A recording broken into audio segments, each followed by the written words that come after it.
and we all have our 15 minutes of fame, and I'd like to take a couple of my 15 minutes to talk about the rights and the wrongs in the world of professional wrestling.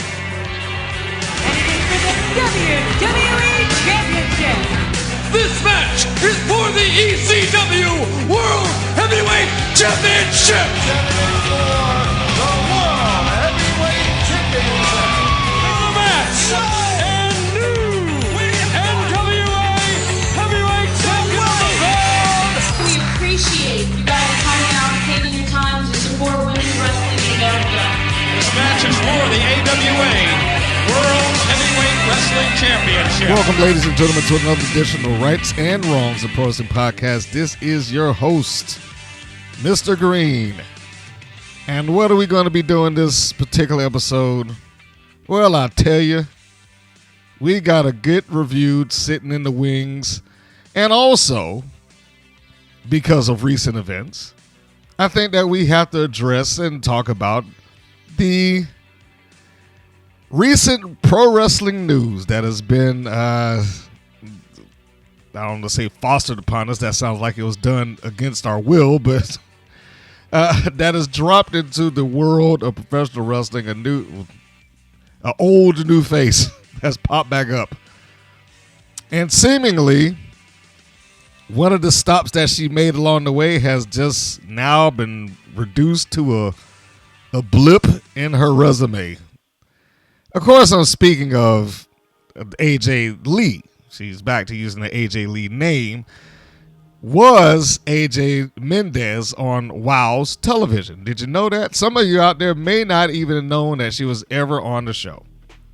But she was. She was on that show some time ago when it kicked back off and they was trying to get themselves going to a pro wrestling audience. She was labeled as an executive producer and all that good stuff. And then, well, nothing. And we're going to talk about some of that. And then, of course, we're going to go off into the review of the episode, which featured some questionable decisions, to say the least.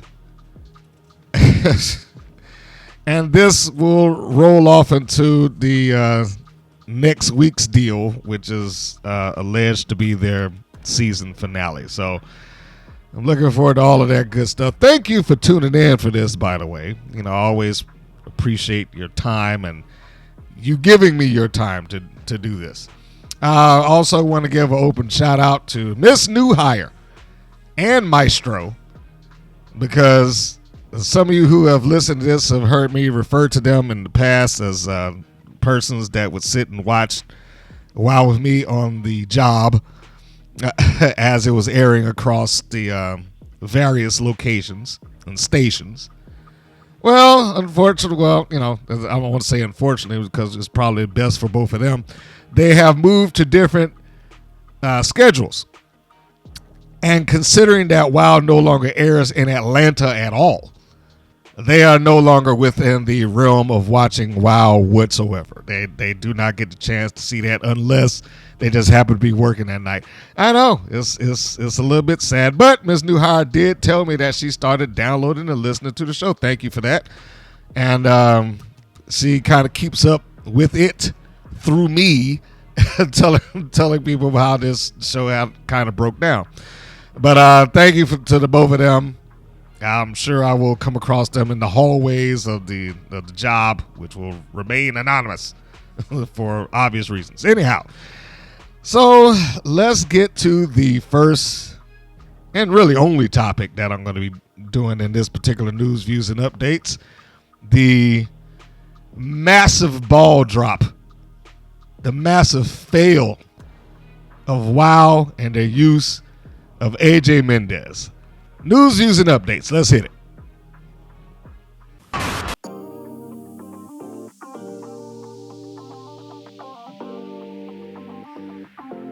And what's been going on out there? Well, we know what's happened out there. A couple of weeks ago, well, is it weeks? Maybe a week. I should minimize that just a little bit.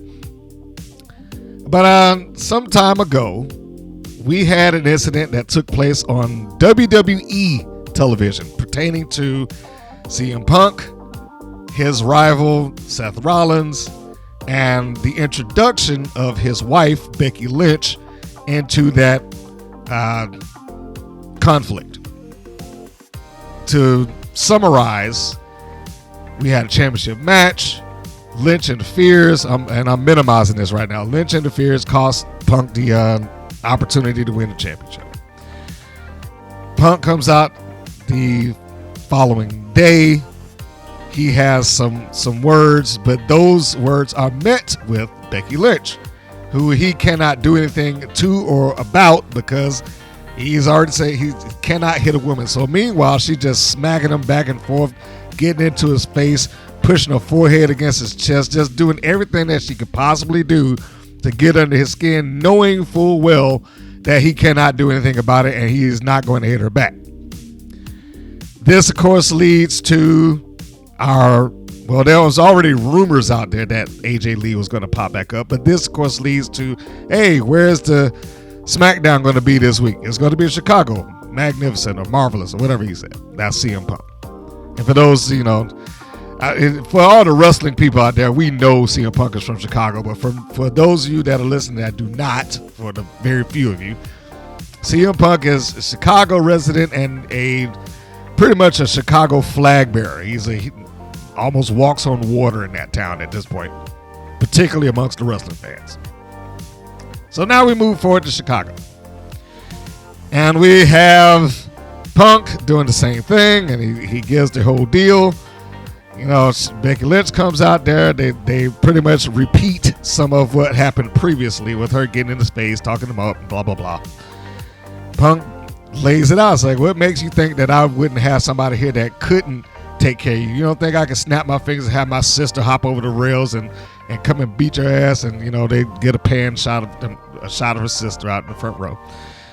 He mentioned some other names that's in the back, including Bayley and Rhea Ripley, who, of course, we know Rhea Ripley's incredibly over. But then, I know I skipped the part where Punk was like, I'm going to make you regret putting your hands on me. Now, that happened previously, before we got to Chicago. And, of course, he's like, I'm going to make your husband regret all this stuff also.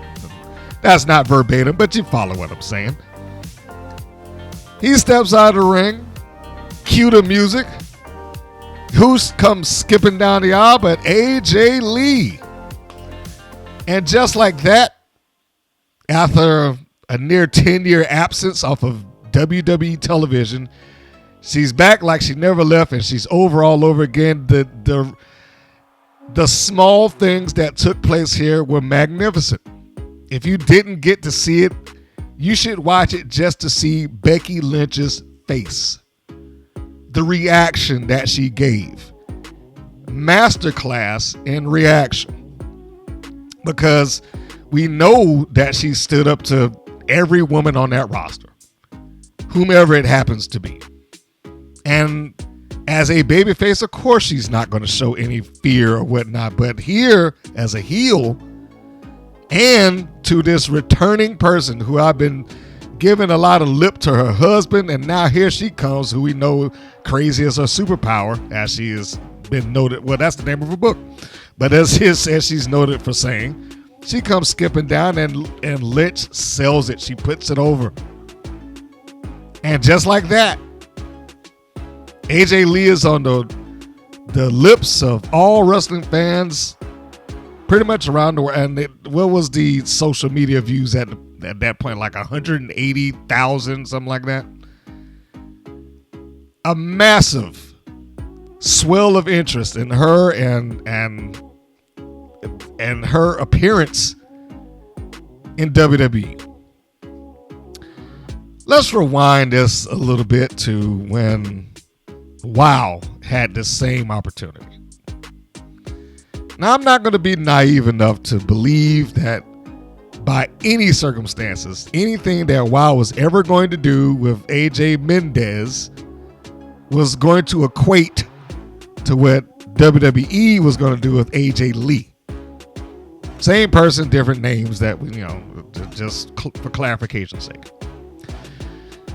But we know that that was never going to happen. It was never, ever, ever going to happen. Right?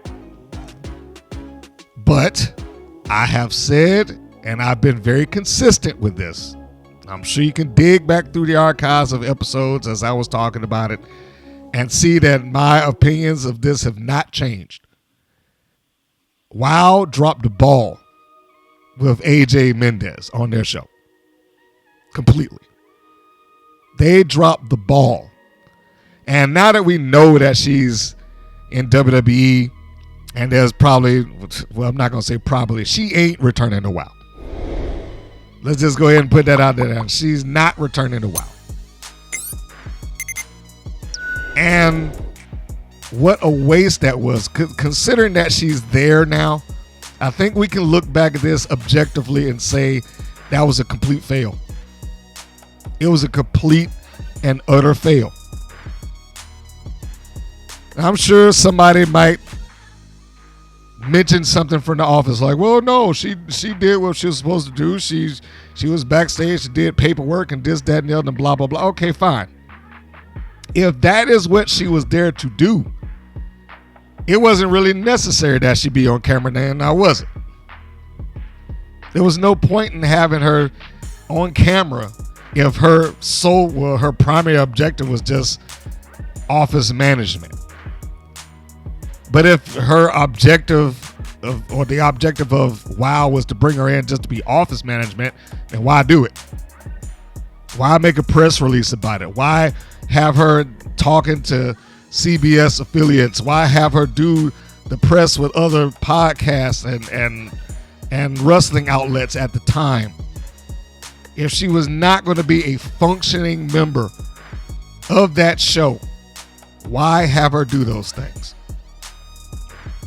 So we can move forward and address what she did do on their television.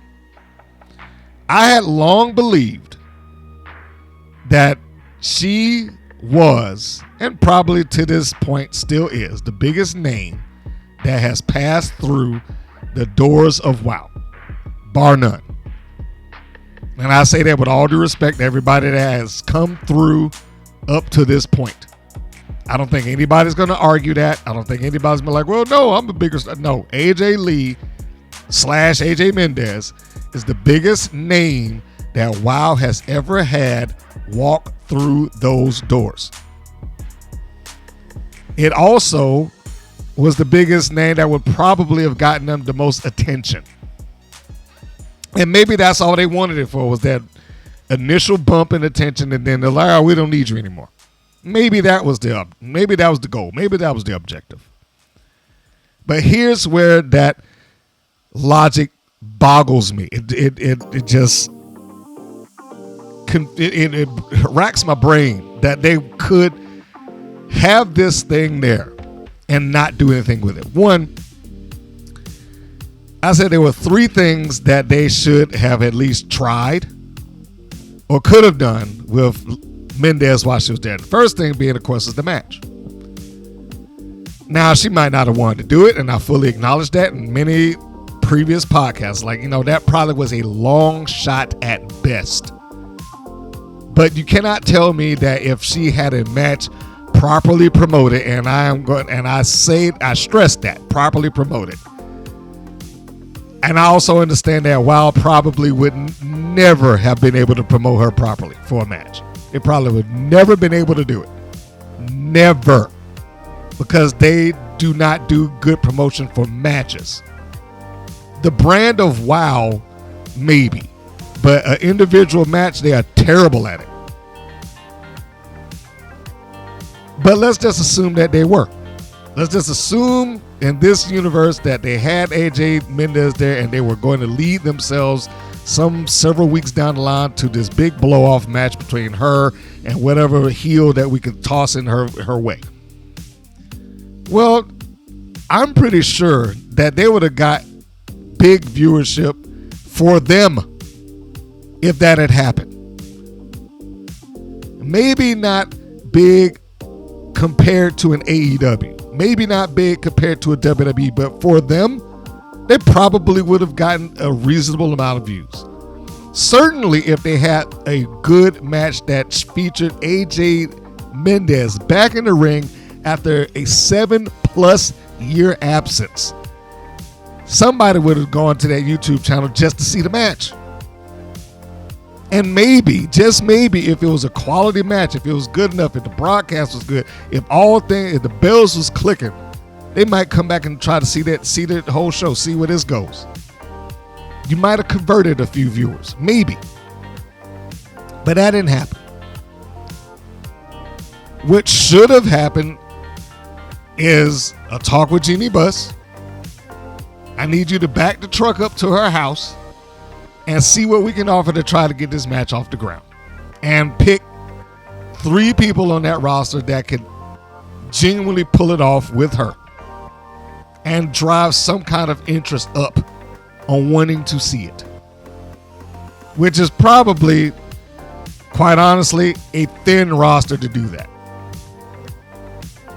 And not because of all in-ring work. I mean, some of them will work with her just fine, I think. But how many people were over enough on WoW to necessitate them being in the ring with somebody that's perceived as a star in the first place? Like, take Holiday, for instance. Holiday is a good wrestler, but she hasn't been presented as a main event person there. So I doubt that sticking her in the ring with AJ Lee or AJ Mendez would have done all that much, other than just to say that we've got her first match back. My personal suggestions, and we're going with who was available and who was heel and babyface at the time, it probably would have come down to 2 to 3, possibly 4 people. 1, Jessie Jones, who I think would have been capable of talking up an issue with AJ Mendez if she was allowed to do it. She probably would have been the closest thing there to have talked them into wanting to see the match. If she had weeks of TV time to do it, which again, probably wasn't going to happen on Wild's TV, but let's just go with the fantasy that they would have done it. Jones probably could have done that much.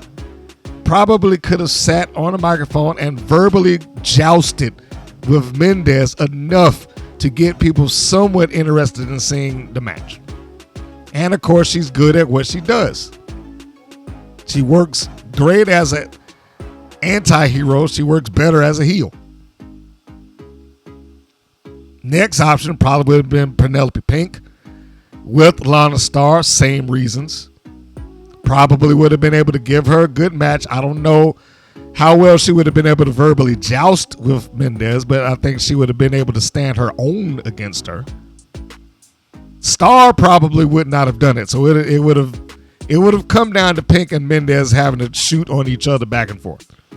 But again, Wild doesn't ever seem to like to do that, so that's a long shot at best. Now we're getting over to where you probably may have had the babyface match, so you could have had something a little less argumentative, but this is a matter of respect, blah blah blah, something like that. My dream to get in, whatever reason that you needed to motivate 2 babyfaces into getting into the ring.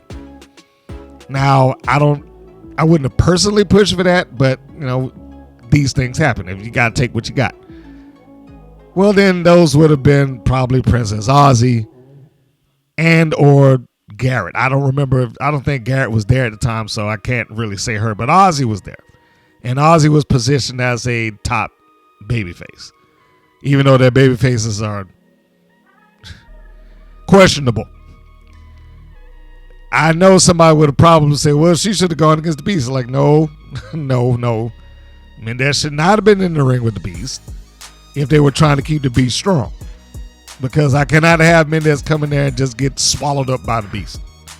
She can lose, but she needs to lose to somebody that it would be useful to.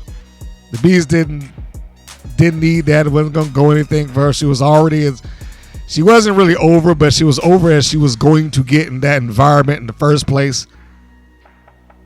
But, you needed somebody that would have been able to have a match with her. Not just toss Mendez around and slam her back and forth and this, that, and the other. She needed somebody that could have a reasonable match and not go in there and damage her. And I don't know if I would have trusted the Beast in that regard to not damage her. But the match, that would have been the biggest thing that they could have done. The second thing they could have done was to sit down, full-on shoot interview. Advertise this. They had time. And then you have your basic questions that people wanted to know. You can fill in some things in between that. How did you get into wrestling? What made you leave wrestling? What have you been doing since then? Why did you choose here to come back? Those are your 4. Now, the first question is optional, because I'm sure she's said it in multiple interviews. The 3 are the ones that you need to hit. Why did you leave wrestling? What have you been doing since this time? Why did you choose this promotion to come back to? Those 3 things should have been hit. And they should have had a full-on sit-down interview somewhere to put that off. If nothing else, and the reason I say ask that third question, why did you choose here? Put the promotion over. You got a name that wrestling fans like and respect, and they're interested in what she's doing, and her endorsement would mean a lot. It would have, but they, for whatever reasons, chose not to do that. Then you get to the last thing. Because we didn't get the match, you didn't get the interview, now you're pushing down towards, okay, her job as a commentator. And this is where you can't say that she did anything wrong, but there was no reason just to have David sitting in that commentating booth along with her and Stephen Dickey beyond the fact that I just have to be here. They didn't gain a thing from having Mendez be there, when they could have gained something. And I mean something beyond using the initial version of her name just to get somebody's interest in it and then not do a thing following that. Is probably why some people had just fallen off of watching WoW in the first place. Because that first year did show a reasonable drop. There's a lot of people that had gone around and kept talking about, well, WoW has reasonable ratings, is comparable to TNA and NWA and so on and so forth. And that, I can say at the time, yes, that was true. Now, it's true with a caveat. They have more coverage than those places, but show me those things now. Show me those ratings now. Somebody had just talked about that and reported it like 2 weeks ago when he was reporting on, WoW has a season 4 pickup and this, that, and the other. Part of what he said in there is that, hey, they have comparable ratings to TNA and all the other little smaller wrestling organizations. So, like, where is that information? Show me where you've got that now. I don't think anybody can do it. I don't think WoW can do it. And other than Jeannie Buss throwing money up against the wall because she likes having this, I don't know if there's anything that justifies most of the decisions that are made, except that they can because it's financed. And they don't have to worry about anything beyond just showing up and doing the production. They ain't got to sell tickets. They don't have to sell merchandise. They don't have to sell a pay-per-view or anything like that. So having an AJ Mendez for them probably meant, or at least for some of the top management, probably meant nothing. Probably feel like, hey, well, WoW's fine. We didn't need her. But getting back to the commentating thing, that is the absolute least you could have done. Give a 2-person booth where she is actually there and credited as being a commentator rather than just a background voice. If you didn't know that Mendez was there already, you probably would have never had a clue. There's almost nothing brought up about her on their YouTube channel or anything like that. She's just background noise. I have long said this as well. David McLane, whether he intends to do it or not, basically forces the commentators to conform to his style. Stephen Diggy, I thought, was a fine commentator up until the end, where he started doing more David McLane-isms, saying the catchphrases in unison with David and stuff like that. The beast is up, and shit like that. Now you got Nigel, who's basically turned into a McLane clone, because neither one of them seem to be able to say a sentence without mentioning the other person's name. What do you think about that, Nigel? How about this, Nigel? What about that, Nigel?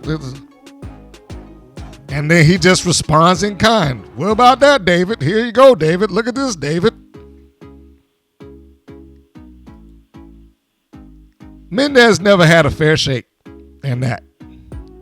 As a commentator, she never had a fair shake.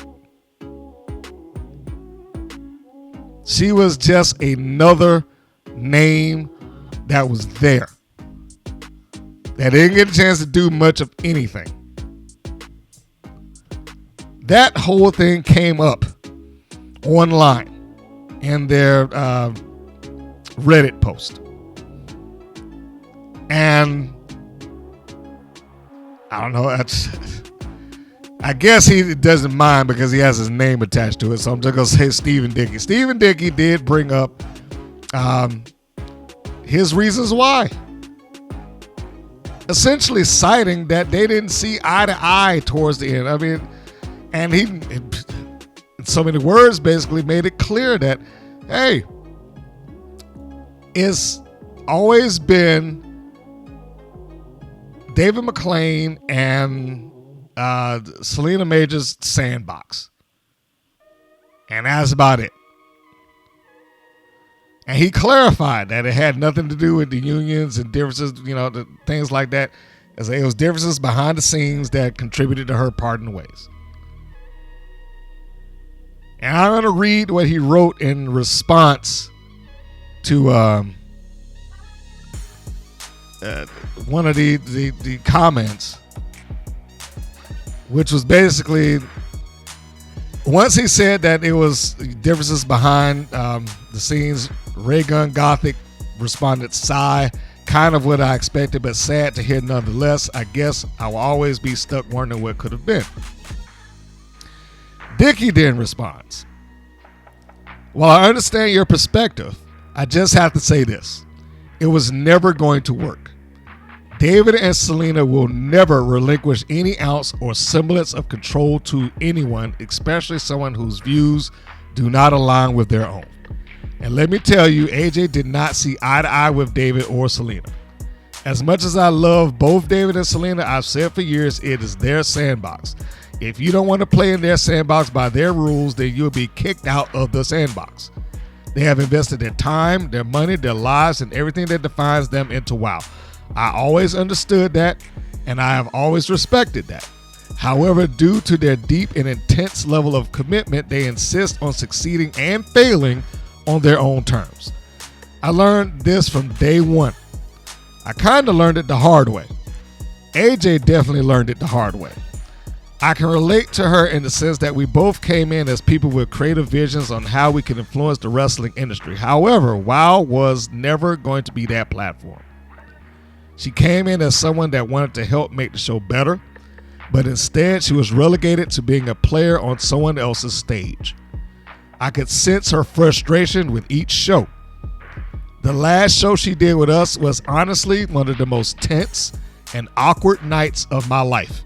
It felt like she wanted to be anywhere else in the world in that moment, And I can kind of understand why she may have felt that way. That was his response.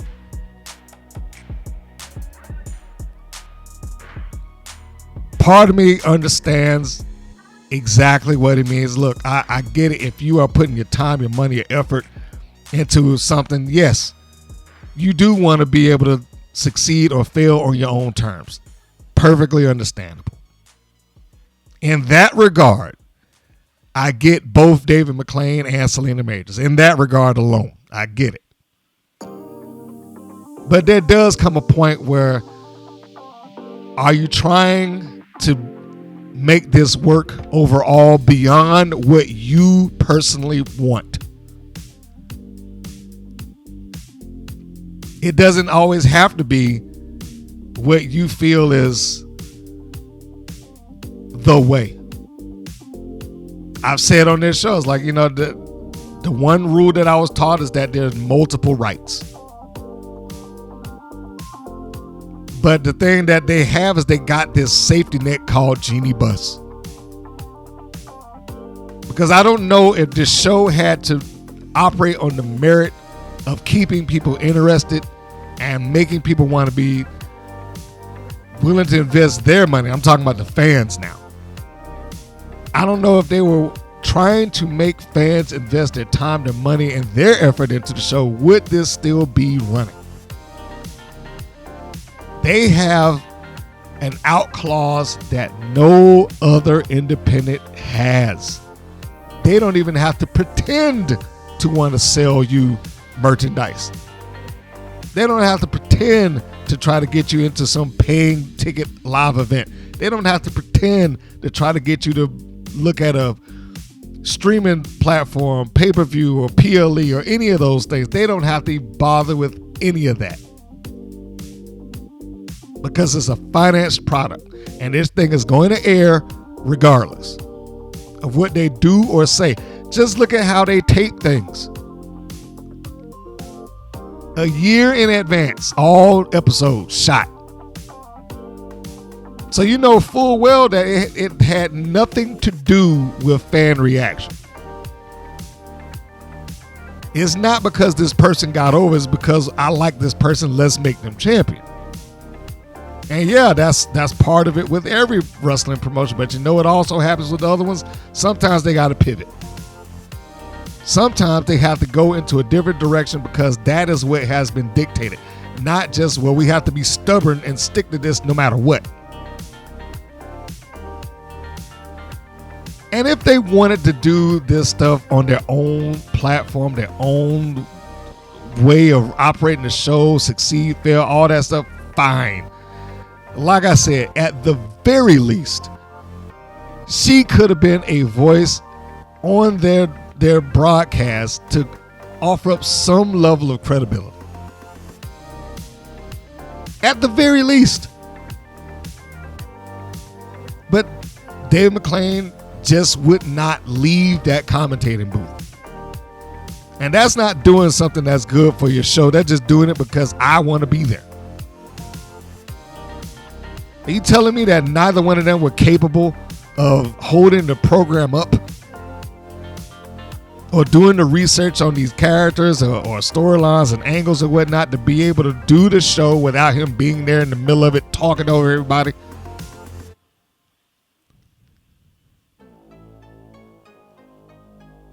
It's for that reason alone that I laugh. I will repeat, it's that reason alone that I laugh when the mention of, hey, I want to sign this person from the WNBA to come onto our show. Are you kidding me? I openly say, stay as far away from that place as you can get. Because she's not going to be able to do anything. She ain't going to make no difference. She would be reduced to being just another face on that roster within weeks.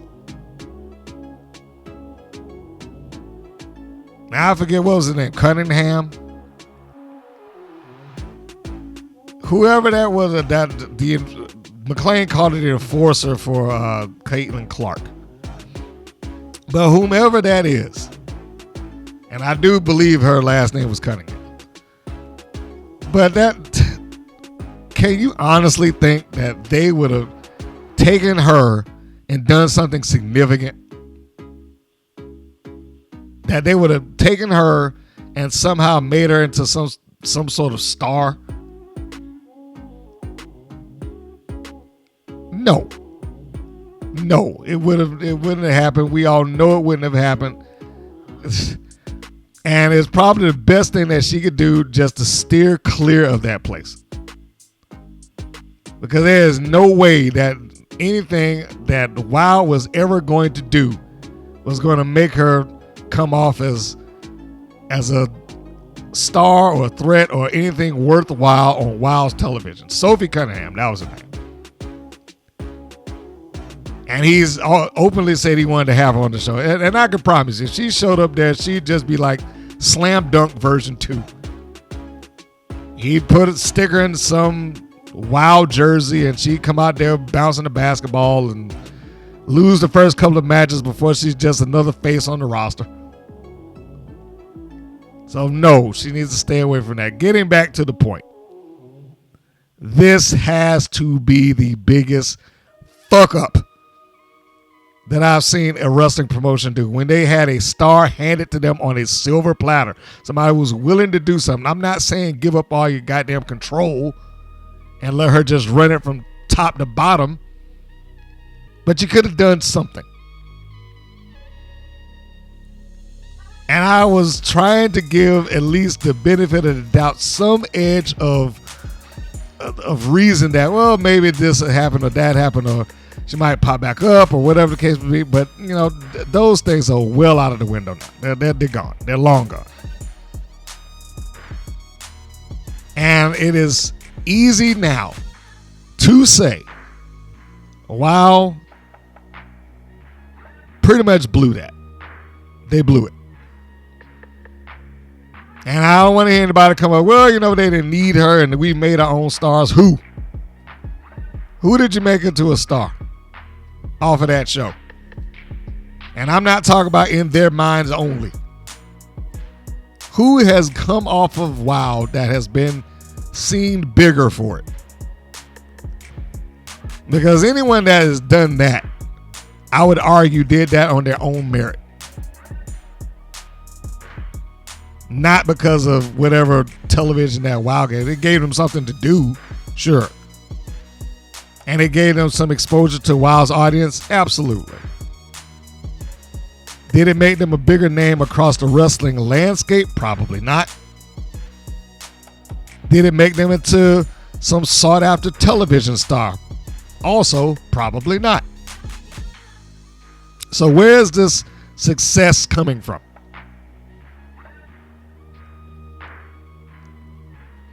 Anyhow, within moments of her popping back up on WWE's TV, we've seen a massive difference.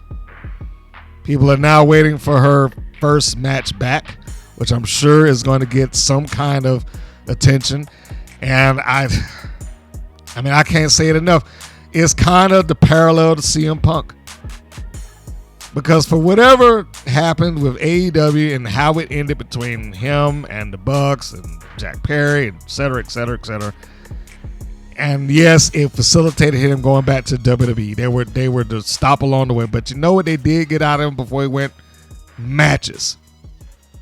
And no matter what happens going forward, no matter what they can say about each other, no matter how he might say AEW is a clown show, no matter what AEW can turn around and be like, well, we didn't need him. No matter how they may want to frame it from this day forward, the one thing AEW will always be able to do and say is they will be able to feature a CM Punk match. We had his return when he was absent from wrestling for almost a decade. We brought him back in Chicago, one of the greatest returns that wrestling has had. He was our champion. He's part of our lineage now. No matter what. AJ Mendez is just a fond memory. And wow, they got nothing out of her. Nothing. Waste of time. Okay. I have gotten that off my chest. I believe that is enough of me railing into how they screwed this up royally, and I will use those terms. Screwed it up. So, I am going to take this moment to have my break. Try to introduce you to some new promos and some other ones from wrestling talents across the independent landscape, and of course a little musical interlude. And when we come back, then we will go off into the full review of WoW. Stay tuned.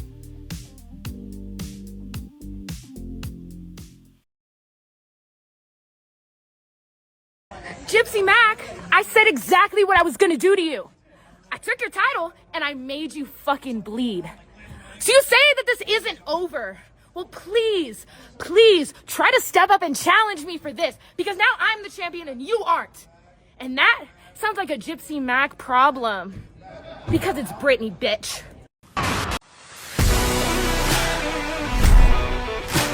Hey guys, I'm backstage here at One Fall Wrestling at Center Stage in Atlanta, Georgia, with the very first ever One Fall Women's Champion, Isis Ree. Congratulations.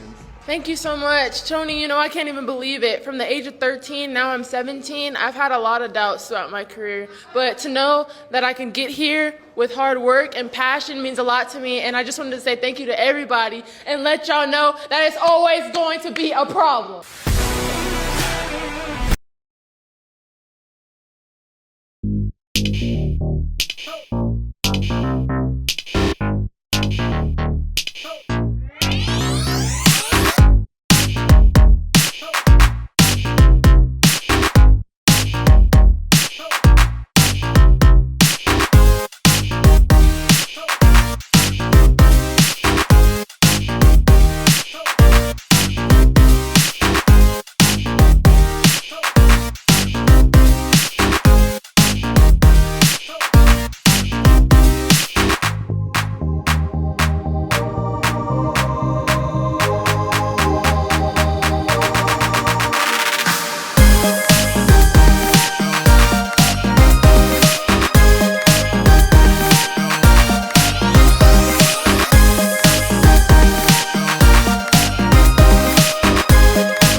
And we are back.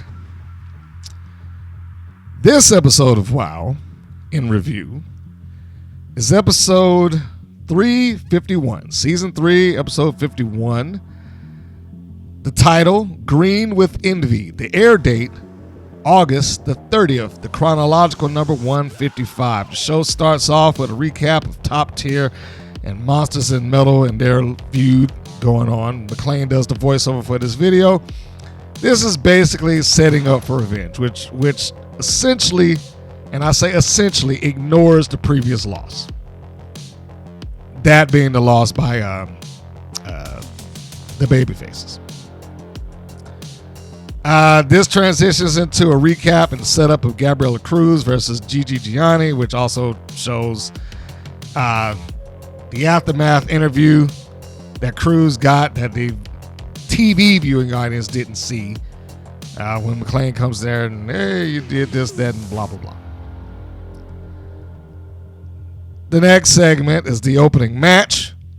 Gigi Gianni with the Alliance, surprisingly, coming out against Gabriella Cruz. I was legitimately surprised and shocked to see that she had her entire faction accompany her. Generally speaking, the Brat Pack is just like on their own. And they don't have any help. If they were involved in anything between the two of them, it's like the Alliance doesn't exist. But for whatever reason, here, they did, and they came out with her. But they also did what I expected the Alliance, Gambino in particular, to do. She comes out, she walks right past the ring, and goes and sits down at the commentator booth. Why? How is she a manager? I ask this almost every time they have a match. How is she a manager? She never manages. She doesn't stand there and even point at their opponent like, get him, nothing. She just walks out, sits down next to Dave McClane, and then just starts yammering on about who knows what.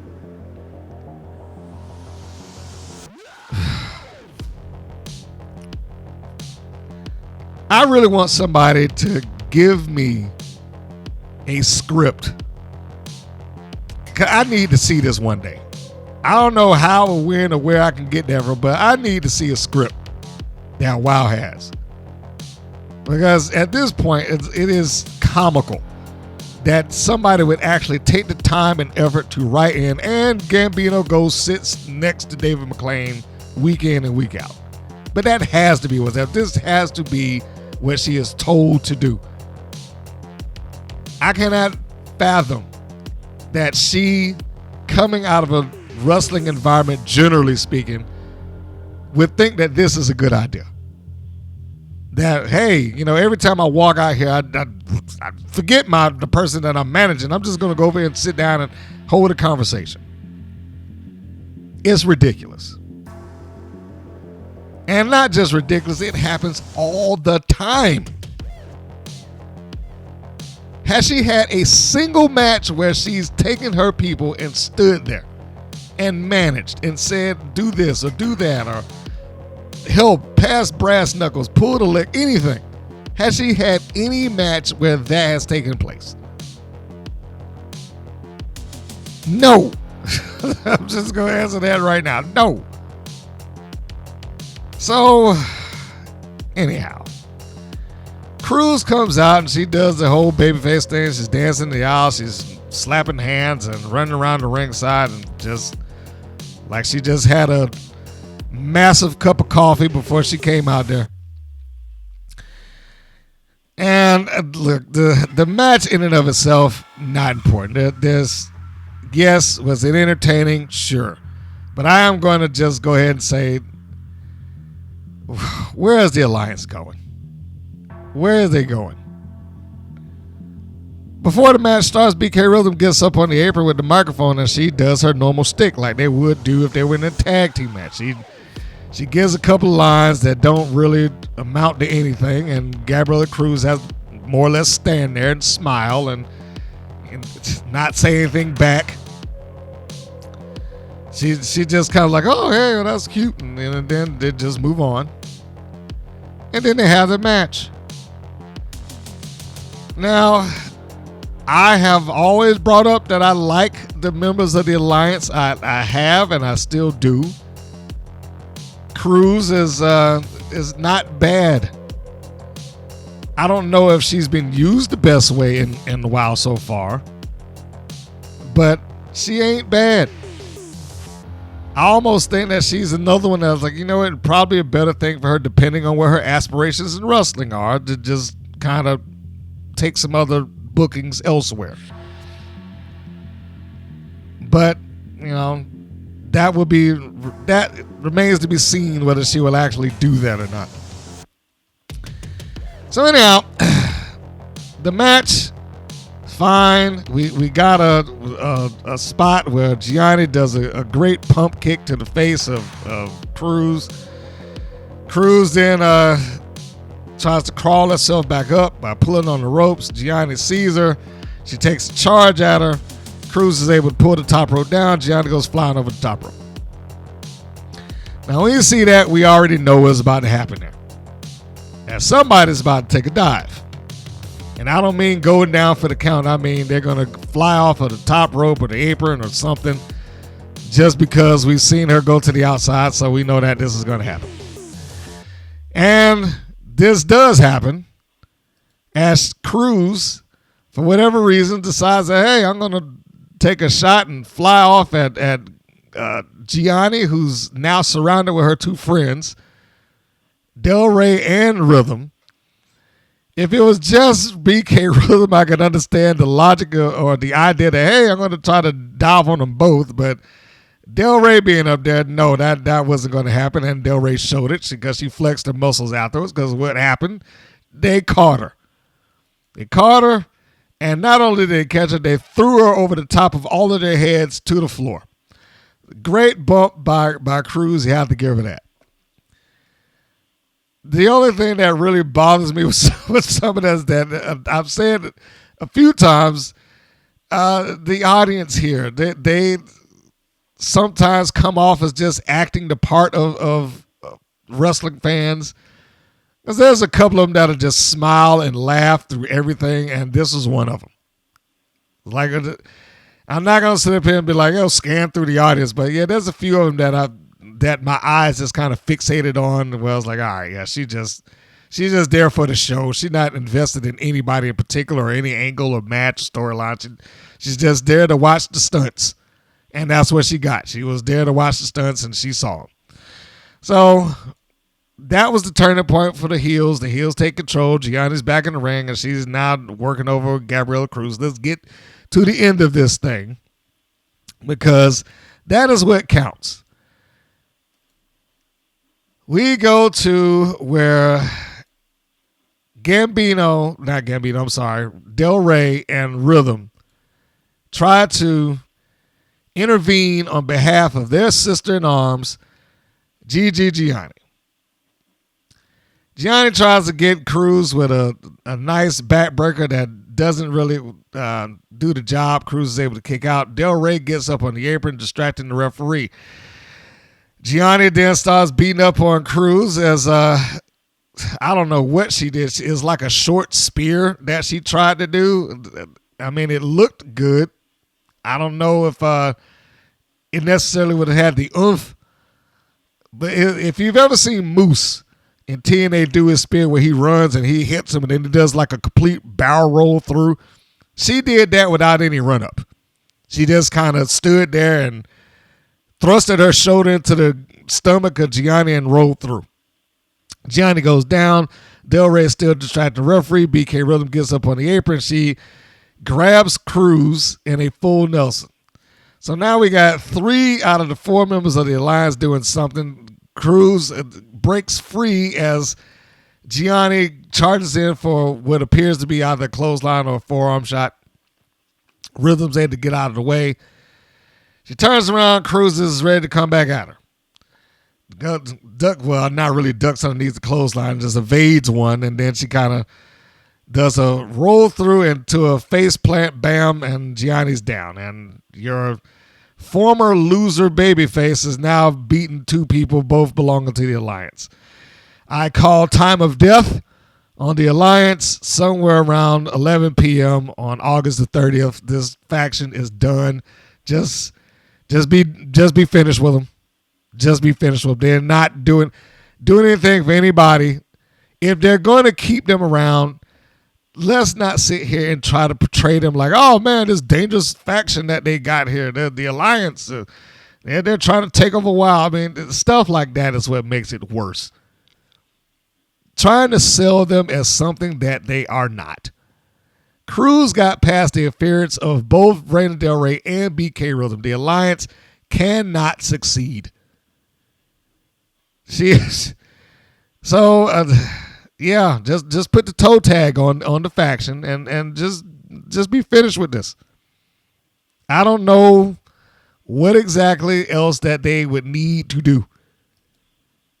But they need to just be finished with them. And there's no room for them. There's no room for the Alliance. The Alliance exists on a show where they have clear favorites as far as factions are concerned. Those being the Fab Four, even though they're split off. But the remaining members, I don't know what they would call themselves now because there ain't four of them. Swag, Pink, and Star. And then you got Top Tier. Well, they're pretty much occupying all spots. So they don't have anywhere to go. Toss in the fact that, of course, you got another in-house favorite with Samantha Smart.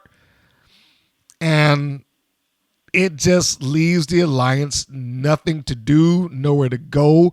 That they can't be a top faction because there's no place for them to be a top faction. They're just occupying space. And they could be doing that a far different and better way than them just jobbing out to everybody.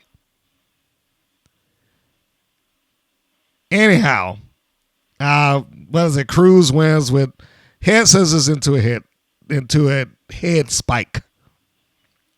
Next segment, the Environmentalist promo. Sprout Greens.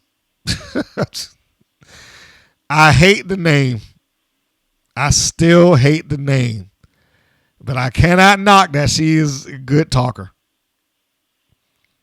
I cannot knock that.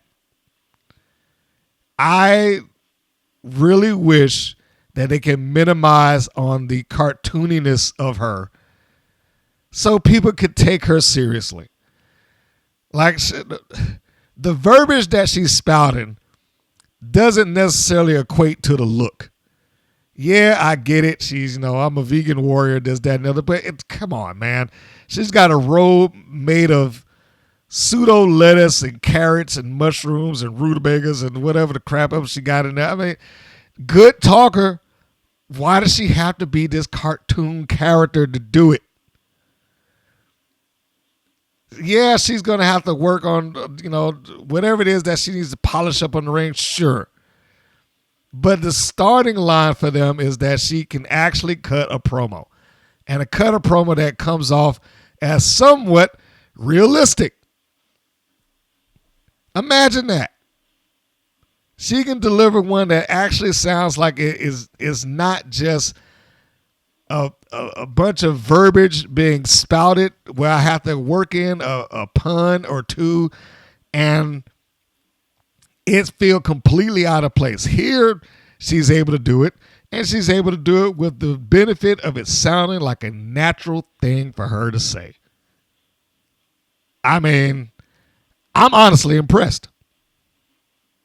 Now, having given Sprout Green the praise of her convictions of her promo, I also want to give thumbs up to Parker for hers as well. But the money there was Green's.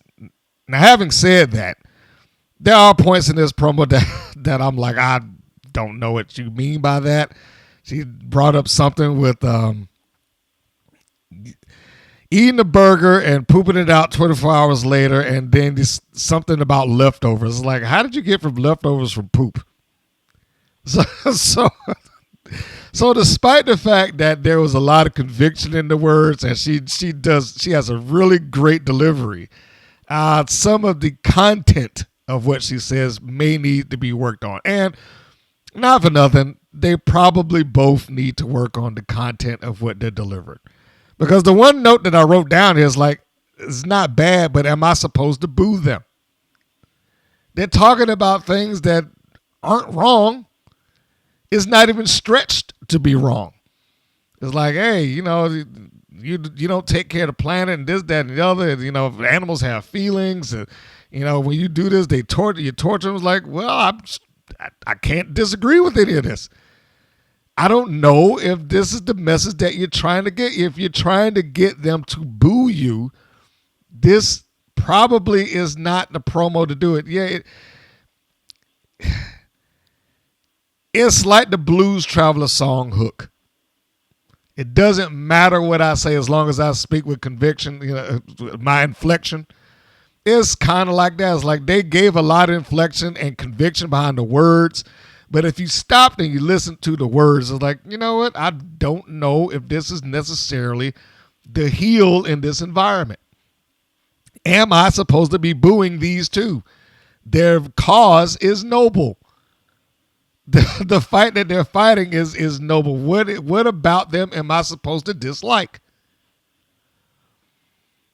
The times that we've seen vegans and environmentalists or straight edge and stuff like that come off as heels to the general public is when they stand on a pedestal doing it, looking down on everybody else for all the things that they've done and, said wrong, and portraying themselves as better than you, as a beacon of what you should be. You should aspire to be like me. I do better than you. I take care of the planet. You guys are terrible. We don't get that from this. There's an element of it like, yeah, we beat you up, but then they justified the beating as to you're terrible for the environment, so we're going to take it out on you. And that's probably the closest thing that we got to a heel edge to it. Again, outside of the tone. I do think that they need more context to what they're saying. They probably should be insulting the crowd. I know that a lot of times Wild doesn't want to commit to that. They don't want to commit to the audience being insulted, but they need to. The environmentalists are going to have a hard time getting people to dislike them unless the audience is just going to be absolute drones and just clap and cheer. We've seen that already. And clap and cheer for whoever happens to be there that they are told to clap and cheer for. But in an environment that leaves where they can control it completely, or the upcoming group of drunks that they're going to have on Fremont Street in Las Vegas. Outside of that, if you're dealing with a crowd that's paying for it, they're going to need more. They're going to need more than that. They can deliver it. They just need something else to talk about that makes people want to dislike them. Somebody in that audience right now probably would agree with everything that they're saying. Yeah, they need to reduce, reuse, and recycle. So how do you make them heels? How do you make them bad? How do you make the audience dislike the environmentalists when their whole angle, their whole story is that they're trying to protect the planet? If you're taking someone who is in a position or a job that is nominally looked at as a good job, they have to have something about them that is dislikable and something about them that just rubs you the wrong way. The big boss man was a cop. But in his initial phases, they made him an angry, brutal, abusive cop. And not just abusive, a cop that I took the law in my own hands because I had to. He could justify it in his mind, but not to the public. When you had Punk running around, I'm straight edge, that means I'm better than you. That's the emphasis. I was better than you. I don't drink. I don't smoke. I'm not like you people. I don't go around and have to wash my problems away with alcohol because, my day was terrible. No, I'm above that. They need to tap into some of those. They need to tap into some of that. and get to a point where the environmentalists can be viewed without doubt that they are the heels. Next segment is a video recap of the feud with the environmentalists and Big Rigs and Bourbon. I still think it was a terrible way to start this feud. Having a attack that no one saw, which I was horrible about. That's another thing. They are terrible about that. Just having something that took place off camera is like, well, you know, they did this and they walked through this picket line and they got attacked. First off, it didn't even make a lot of sense. Picket line, the two of them were picketing what? And the way that they described it is like they showed up at the job one day and them two of them are just marching around. I mean, that's the vision I had in my mind. So, well, what's the deal here? It was a stupid way to start a feud. I think they did the best that they could with it. They showed the stealing of the stick and, you know, it being the property of Jessie Jones. And like I said, the environmentalists did a good promo preceding this, but it didn't lead into enough heel delusion for me. If you remove that they were supposed to attack them on the picket line, the feud is probably fine.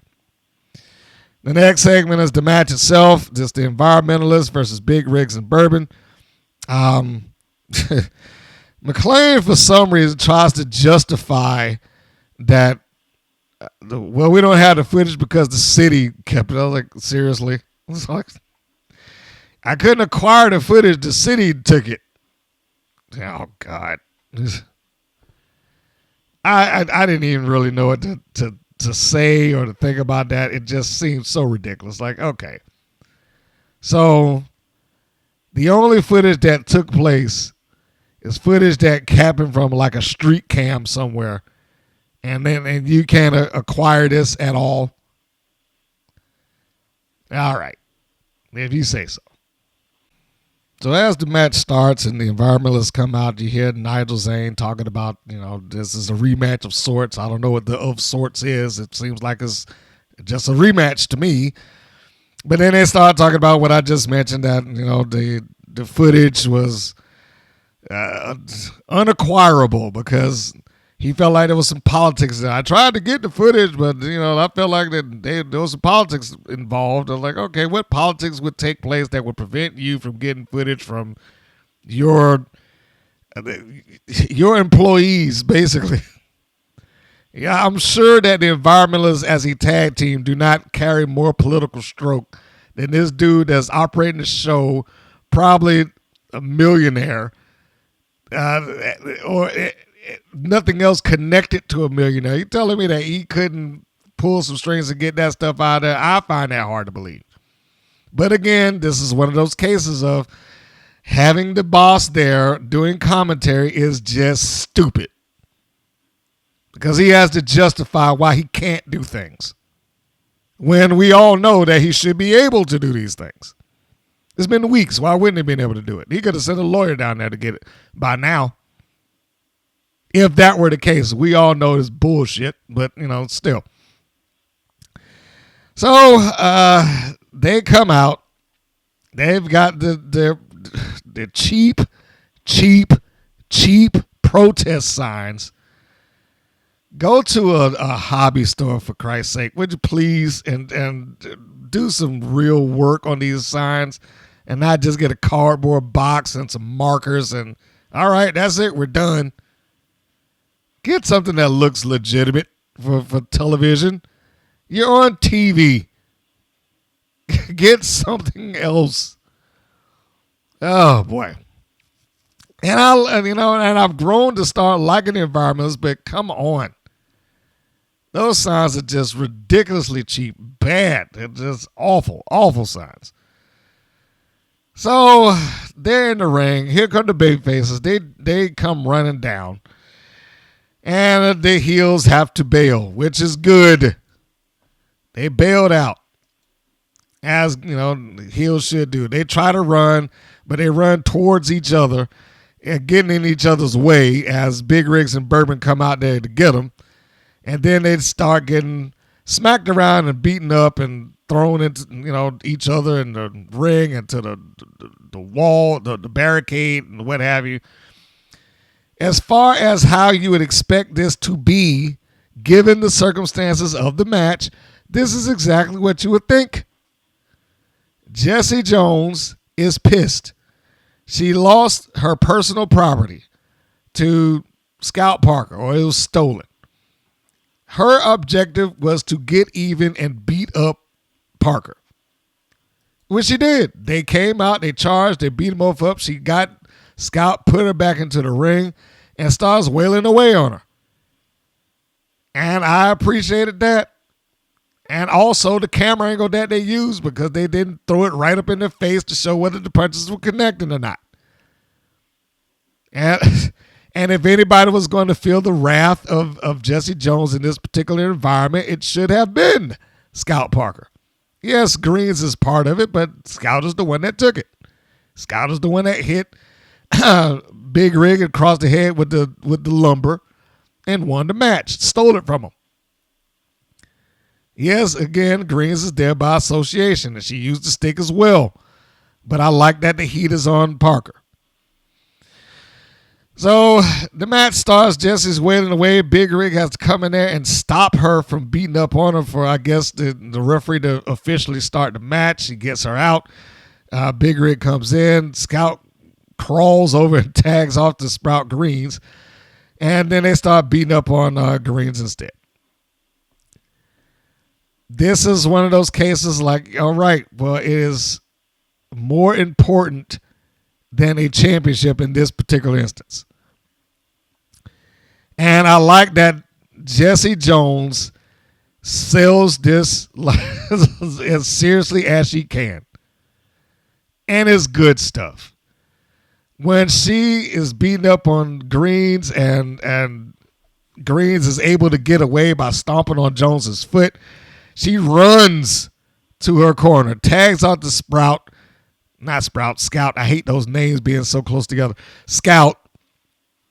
And there's a little bit of a delay there. Now, in this particular instance, I wish that the camera had a better view of Sprout's, damn it, Scout's face.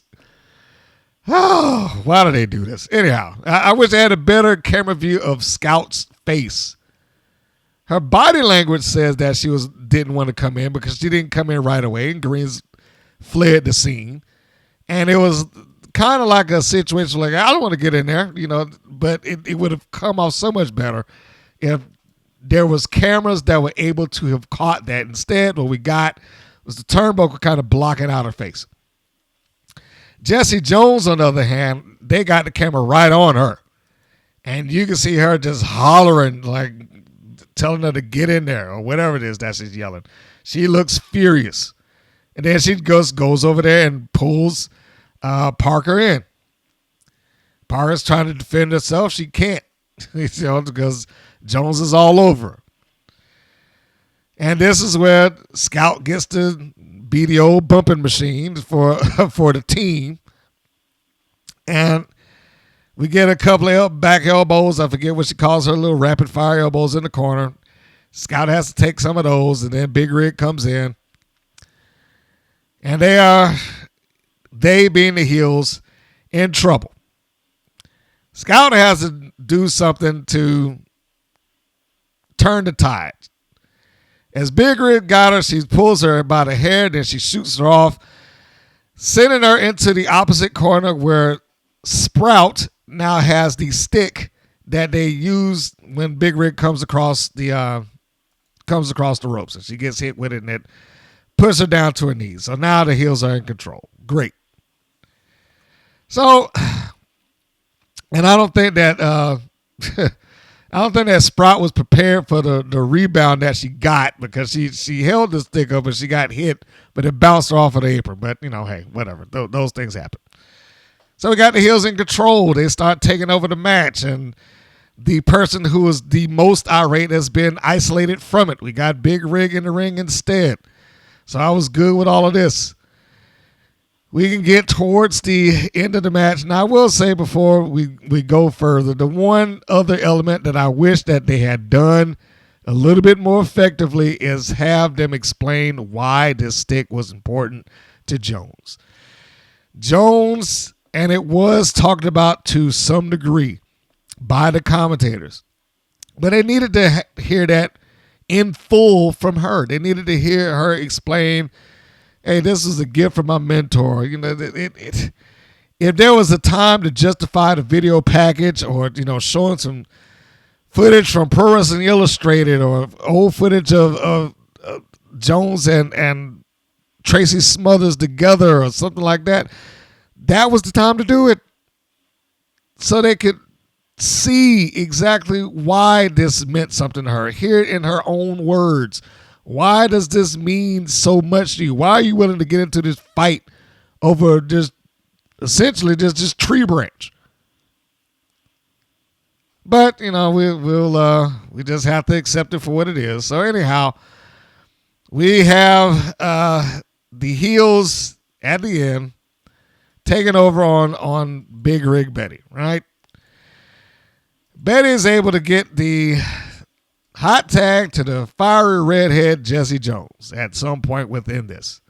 Well, I guess they're both kind of fiery redheads, aren't they? I didn't take into account that that Big Rig is a redhead too. But in this case, once she gets free and she makes the tag and Jones comes in, she comes in right against the tag, which brings Parker into the ring, and she just starts taking off on her. Charges her into the turnbuckles, clotheslines, smack on the head, comes off of like a face plant, rolls over and punches or forearm shots, greens, gives a backhand to Parker. Parker's just having to take all of this. Greens tries to come in and cut it off, but she's kicked in the guts. I shouldn't say knocked down. And Jones is in there against both of them. Charges them both in the corner, just sends them down in complete control. Another shot where they kind of missed the camera work here. Jones takes the time in this close-up after she nails both of the heels in the corner and points to what we would assume to be the stick that she's fighting for. But we don't see that because, you know, it's not a wide enough shot. Sprout tries to come out and charge Jones. She's unable to do it. She gets caught in a face first. It's not a full Nelson. It's like a version of what The Miz does with the skull crushing finale. Just not as not performed in the same method, but still good. She still gets it. So it's more like a side Russian leg sweep done forward. She goes for the cover. Greens is able to break it up. Then Big Rig comes in to stop that. This is where we get to the finish. Both of them are separated on opposite corners of the ring. They try to throw the heels into each other. They're able to stop themselves, but then the baby faces, Big Rig and Jessie Jones, roll them up from behind. 1, 2, 3, and that's it. And there we go. The baby faces win. Big Rig, however, has Greens, and she pretty much throws her out of the ring. And I mean, not over the top rope or nothing, but she forcefully dismisses her from the ring that they're standing in. I don't know if I would have liked them just to beat them up. Well, first, let me say I'm not mad at the match. I actually thought the match was fine. The match was enjoyable. I just would have personally had a small tweak. Not saying that this is the right thing to do or this is better. Okay? So let me be clear about that. I'm not saying that my offering is better. I'm just saying I think they would have gotten more out of it if they were looking to do something going forward. So imagine this. The match is about her getting the stick back.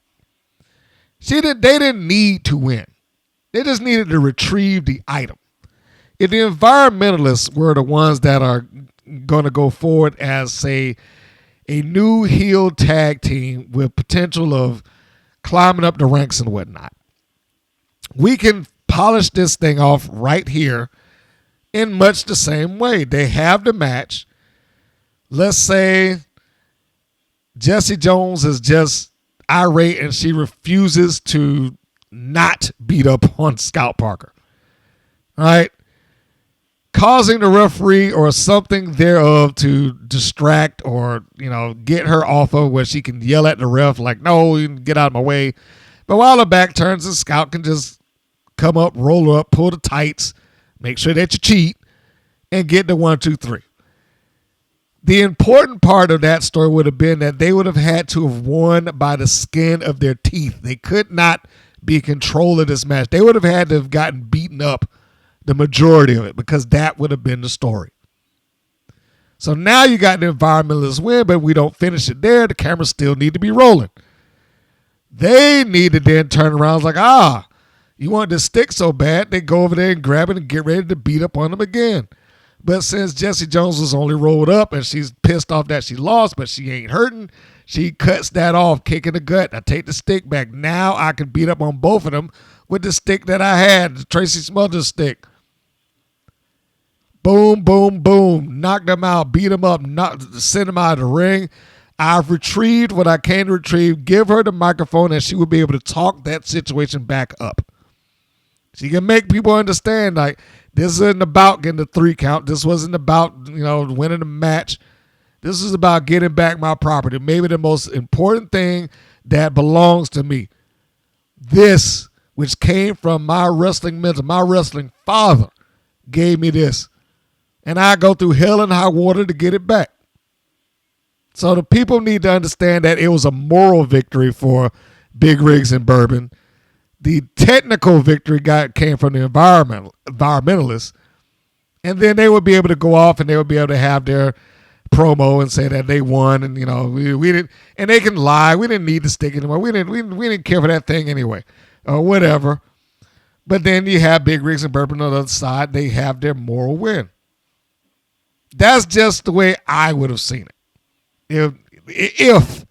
If the idea was the environmentalists to continue forward and have some sort of future as a team. Now, given the Wild and their track record, who knows? They may not even be together. One of them might not even show up next season. Who knows? One other thing is, I don't know why, but McLean randomly brings up Big Rig Betty must be thinking about Holly Swag. It's like, what? Why? I mean, they did transition to promoting the main event, but that really didn't have anything to do with Holly Swag. Why was Holly Swag was involved in an entirely different angle with an entirely different set of people brought up for this? What would she be thinking about her there for? That's just a personal thing for me. Next segment. We see the video recap of Tormenta's path towards the Wild Championship. This is showing her as hurt, more or less, and unable to defend the championship. They did say something like she's halfway to recovery. And they imply that the fans are waiting on her next defense. And I wrote down why. The fans didn't see her first defense. This is another one of them points where it's like you need a heel commentator to be able to say something like that. She didn't even get past the first one. What would I be waiting on the next defense for? So I can watch her crumble further or next time get carted out of here on a stretcher or in a wheelchair? Well, I don't know. This is not the best support of a world champion. I'm sorry, I forgot. For a second, I referred to him as a world title. This is not the best response or support for a champion that I've seen. It just put us right back to where we were. You started off the year with an absentee champion with the Beast not being there for weeks on end, and it feels like we're ending off with an absentee champion with Tormenta not being there for weeks on end. Next segment is the Wild Superheroes media spot that needs to be updated. Segment after that, Paola Mayfield does a promo where she's calling out Tormenta again. Her promo doesn't make any sense. She talks about how Tormenta was lucky. It's like, how was she lucky? She got hurt. It's like, where was the luck here? She got thrown and her shoulder was dislocated. What luck? Where did luck play a part into this? And she's carrying on about how she would get a title shot, deserves a title shot, something along those lines. And I wrote down, why wouldn't Reina Del Rey be first? She's the one that put her out. She didn't get to finish the championship match that she got. Why wouldn't Reina Del Rey be the first one in line for a title shot? Matter of fact, why is she not walking around doing these promos? It would make more sense to have her backstage cutting a promo along with her manager rather than Paola Mayfield. Speaking of managers, where's Abilene Maverick? Why is she out there cutting this promo on her own? And then Mayfield, I don't want to get on her promo too badly because, like I said, I know English is her second language. That's been brought up. But the promo doesn't make a lot of sense. First, the thing I said, she was lucky. How was she lucky? Secondly, talking about that she need help. What help? How? When? Where? And why is Mayfield even in the title picture to begin with? Or at least claiming that she's in the title. Why is this occurring? She lost clean. And we have an angle that just got dropped. What happened to the neck brace? We haven't seen that thing another day. And I certainly don't hope that it just pops up out of nowhere there, or they just try to bring up, oh, well, her neck's hurting just because. It's been weeks now. She had it like 1 week, and then that was it. We never saw the neck brace or Abilene Maverick another second on their show. And then she talks like there's some already predetermined match that's in front of them, which it probably is because, we know they shoot months out in advance. But she's talking like there's some predetermined match, even though on screen there's been nothing to justify a predetermined match or that they should be in the ring with each other at all. And the only thing that has been used as a point of why this is taking place is basically because she's Colombian and Tormenta's Mexican. Now, that's it. It's weak motivation at best. So I don't know what or why this is there. It's just, oh boy,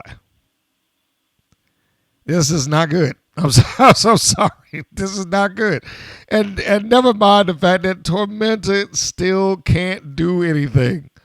It's been weeks. This is probably one of the reasons that I like Tormenta. I do, but she cannot cut a promo and she can't keep her end of the bargain up for this. You got people what is this, like the second or third time that Paola's cut some promo on her? And the only words that we got out of Tormenta was what the commentators told us. Well, she's requested some privacy and we respect her, this, that, and the other. Like, come on, man. You're a fighting champion who went down in the first title defense.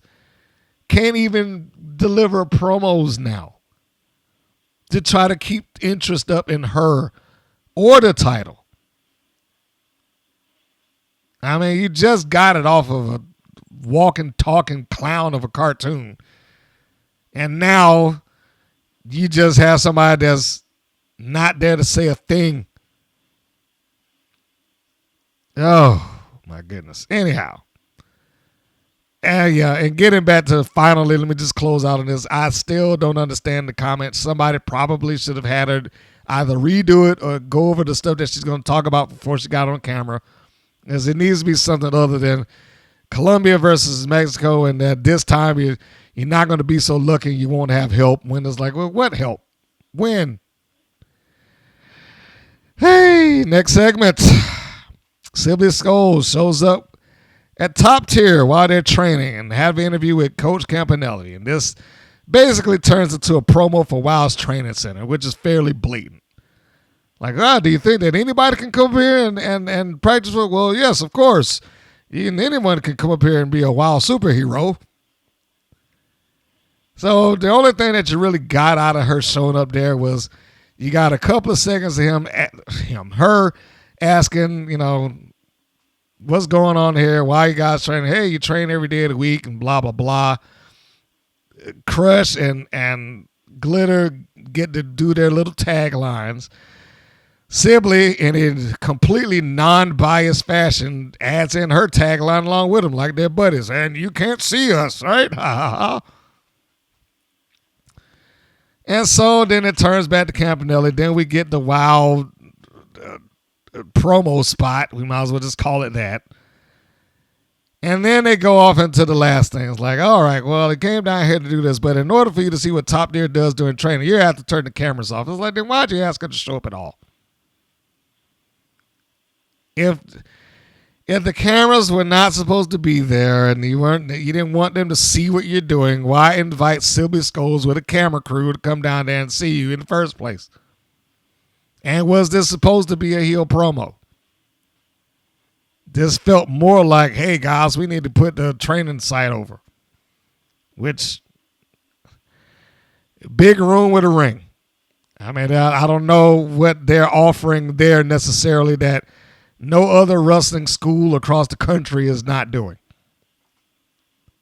But I digress. Next segment. We get the We Are Wild spot. That needs to be updated also. The segment after that, next week's promo, Nikki Nashville versus Classmaster. I wrote down, it could be good if treated seriously and not as two cartoon characters clashing. But I expect it to just be two cartoon characters clashing. Segment after that is the main event. This is Top Tier taking on Monsters in Metal. First thing being is that they make it very clear to you, the viewing audience, that this is a non-title match. So we pretty much know where we're heading at this point, but let's proceed anyway. So we got this clearly advertised non-title match because we want you to know that if we lose, we're not going to lose the belts. As they're coming out, McLean starts talking nonsensically, just rambling on about how no one's been able to create the right combo, and he rambles to the point that Campanelli cuts into his statement on the mic.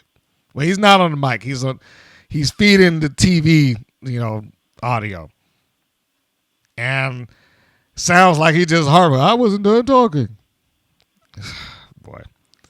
I mean, I know that it's more important to hear him do what he's doing opposed to, the people that's in the ring. But this is not where they should be. I'm sorry. All right. Let's try to make some sense out of this. Okay, first thing. Campanelli's promo actually makes sense.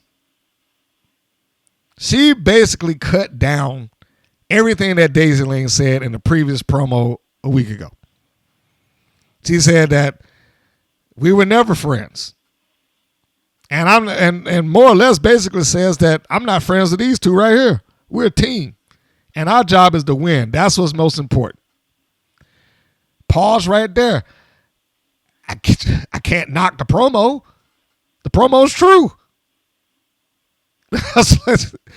She took the one element that the babyfaces had that was a standing ground for what their argument is and just completely yanked the rug out from underneath it. This is why I said in the last podcast, it would have meant more if Daisy Lane had been successful as Pep Riley. And then Coach had turned her back on her.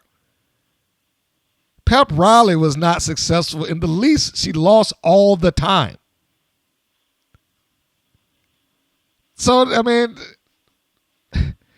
when you're looking at it in the context of what they're talking about, they being Campanelli and top tier, yes, it makes absolute sense that she is like, I'm not friends with them. This is for winning. And I couldn't argue that point. The fact that she would blatantly just say, hey, look, we're not friends. We're a team. Winning is what counts. I can't argue that. They didn't even argue it. It would have done better changing just that little thing. Now, they can't go back and retroactively add in wins for her. But if this was going to be the follow-up promo, then they probably would have needed, they'd been the babyfaces, needed better material to try to support their cause. That's the first thing. Secondly, like I said, this is a non-title match. They make it absolutely and abundantly clear that it's a non-title match. So when they do that, it's like, okay, this is probably the point where they lose. Because it won't mean anything when they do. They'll be able to have the loss, and then they'll just be able to walk away and still have their vanity championships. And, of course, they being the commentators, try at some point to put over the fact that these are the longest reigning trios titles of champions in TV history in a non-title match. So that's a great way to sell it. But what difference does it make? I mean, what difference does it make? What difference could it possibly make that they have the longest reigning trios championship reign in TV history? Who else are they being held up against? I mean, seriously. There's only one other promotion on television right now that features trios championships, two of which out of the same company, Ring of Honor and AEW. And I don't think you're going to get anybody to sit up there and agree that top tier is a better team than either teams that hold those titles. I don't care how long they had them. Are you really going to convince me or anybody else that they are somehow a more accomplished team or group of wrestlers than, I'm not saying I'm fond of the name, but the Ops? I mean, just the fact that Samoa Joe's in it disqualifies them from ever making that claim. Shibata and Powerhouse Hobbs. Them being long reigning trios champions in a company that has no trios division means nothing. It's not making people tune into the show. I'm not even entirely sure if people care about the trios titles beyond the three that hold them. They'd have been better served just to be a tag team and the other tag teams around them overcoming the mountain of having a Freebird Rule Tag Team Championship. Instead, because we can't cross paths with the Fab Four and what they're going on because they've been swallowed, the tag team title's been swallowed into the orbit of that. Well, they got to have their own little thing that's going on over here so that they can be happy too. And I'm convinced that that's the only reason those titles exist. Well, we can't give up the tag team titles from the Fab Four. They need that. So here you go. We just wasted some more Genie Busters money to have these belts made so you can be happy. So anyhow, we get past that. McLean gets to finish his statement that he was cut off of because Campanelli cut him short for some nonsense that he probably didn't need to be bringing up in the first place. And once they get past our little promo thing, and then we get the foreshadowing line of the promo. Crush, who doesn't really get the chance to speak all that much, she got microphone time. And what does she talk about? Ripping up the doll, and that she'd do it again. Remember that. That she would do it again. So they get their lines out, and then here come the baby faces, and the baby faces charge the ring and more or less Send the heels running. All right. So now the heels after they get charged, they go down to the floor to huddle in the middle of this thing for some reason. I guess that's a smart place to do it. And so they are now surrounded because when they were in the middle of the huddle, they didn't pay attention that Chainsaws on one side and Fury and Daisy Lane on the other. And then when they see it, Gloria Glitter's like, she charges at Fury and Daisy Lane on her own. I don't know what made her decide to do that. She gets kicked in the guts, and then Chainsaw just clotheslines the both of them, the both remaining members, Campanelli and Crush. Now, the match. The important things that happened in the match. One, Fury actually participated more here. The last time I said, I don't really remember that Fury was in it. She was, so inconsequential to it. She participated like the first 30 seconds, and then she was out on the apron. Didn't do another thing. Here, she is an intricate part. She's actually in the match and doing some stuff. Daisy Lane is obviously positioned as the weak link of this thing, as far as the baby faces are concerned, because they did the same thing that they did last time and cut her off, and she's the one that gets, pretty much takes the abuse. They did another bite versus bite spot, which, at this point, I felt like this was unnecessary the second go round. It was entertaining the first time because you didn't expect it. Both of them were noted for using it, that being Candy Crush and Daisy Lane. Doing it again just makes me concerned that every time that they get in the ring with each other, they have to do this. I'll bite you, you bite me back, which I don't want to see that. As I'm watching this match, I started thinking to myself, they probably didn't even need to have the previous match whatsoever. It didn't serve any purpose. It didn't forward anything for them. When they being Monsters of Metal came out and officially formed a group following that loss, it's like none of those things took place in the first place, so they could have legitimately skipped that match and gone straight to this one after the formation of the team. We're Monsters of Metal. Yeah, now you got this match, and then they actually come out and they would win it. Opposed to, we're going to get together, we're going to lose this match, then we'll form the team. Now we'll have the match that we actually win it after we give ourselves an official name, because giving ourselves an official name was the magic that we needed in order to be able to pull this thing together. They could have skipped it.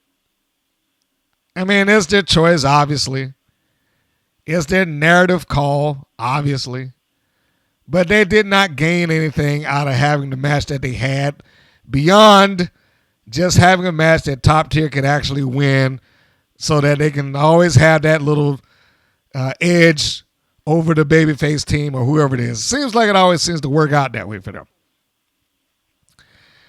So we get towards the finish of the match, and the finish was almost nothing different than how they lost, except this time it just worked.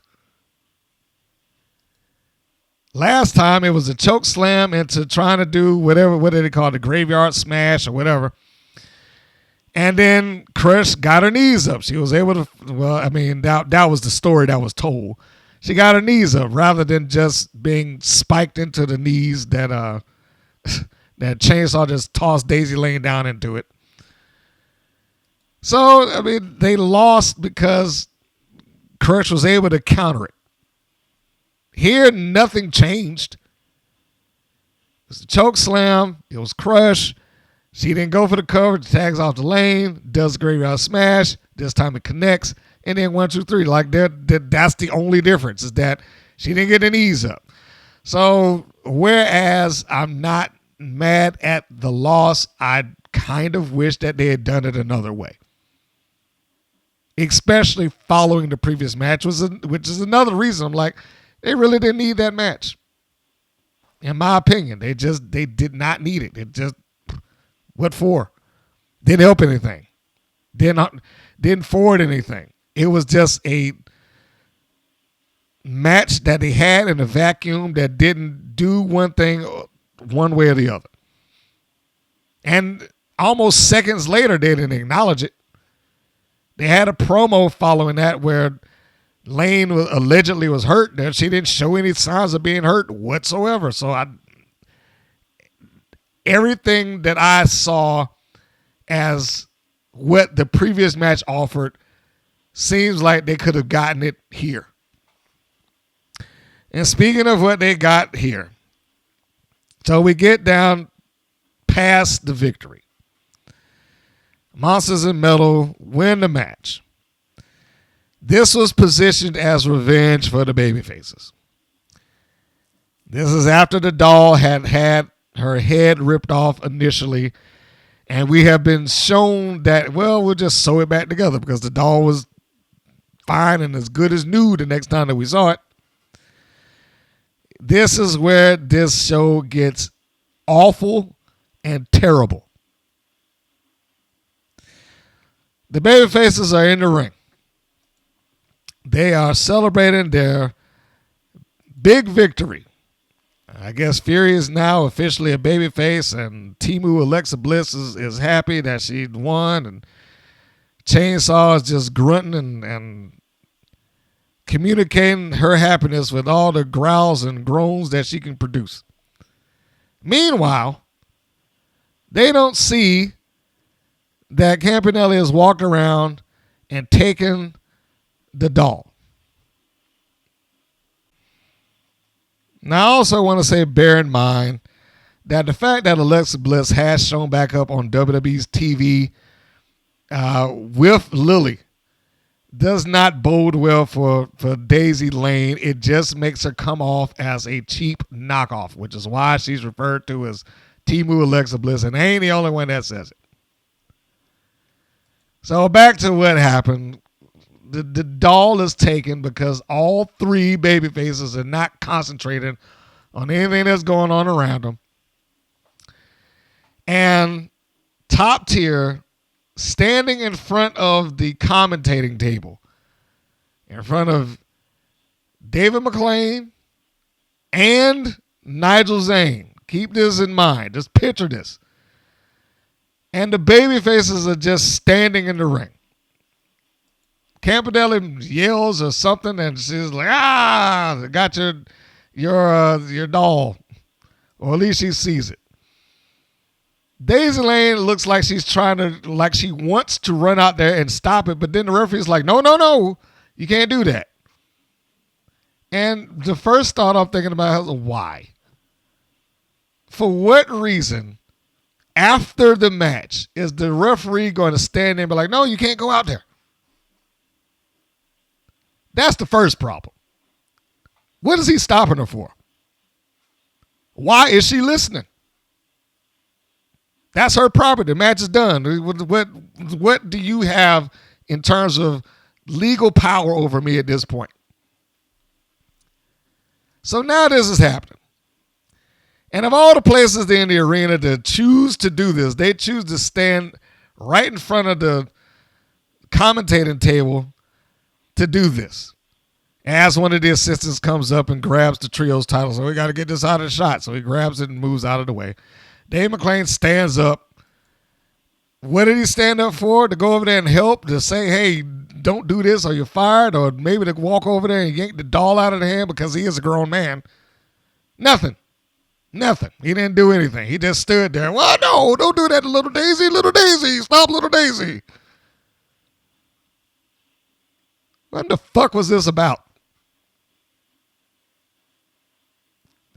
So now you got these three babyfaces standing powerlessly in the ring because the invisible barrier that's stopping them from walking out there and doing anything about it.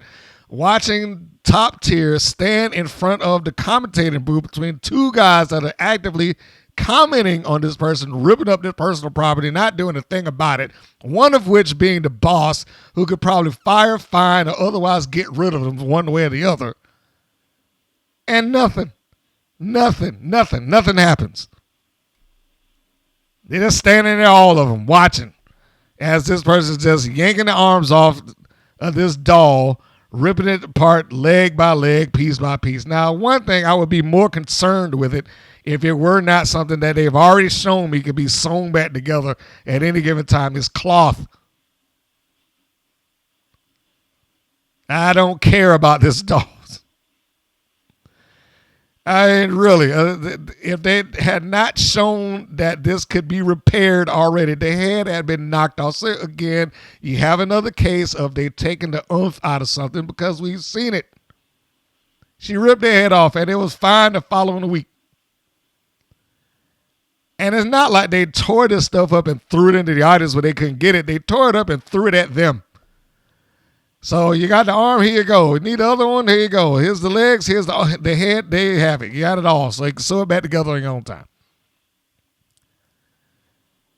So after standing in front of the commentating table where these two powerless grown men couldn't do a goddamn thing about it, they walk around the ring towards the ramp. And now, all of a sudden, while the invisible barrier comes down, you know, I do have the ability to see that invisible barrier. So, you know, somebody must have pushed the button. And then they was able to free themselves and go running out the top tier. And the second that they saw them coming, the top tier looks terrified. Oh, my God. They actually want to beat us up now.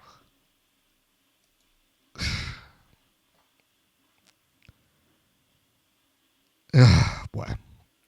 What good was this? What good did... Is this the hat on the hat principle?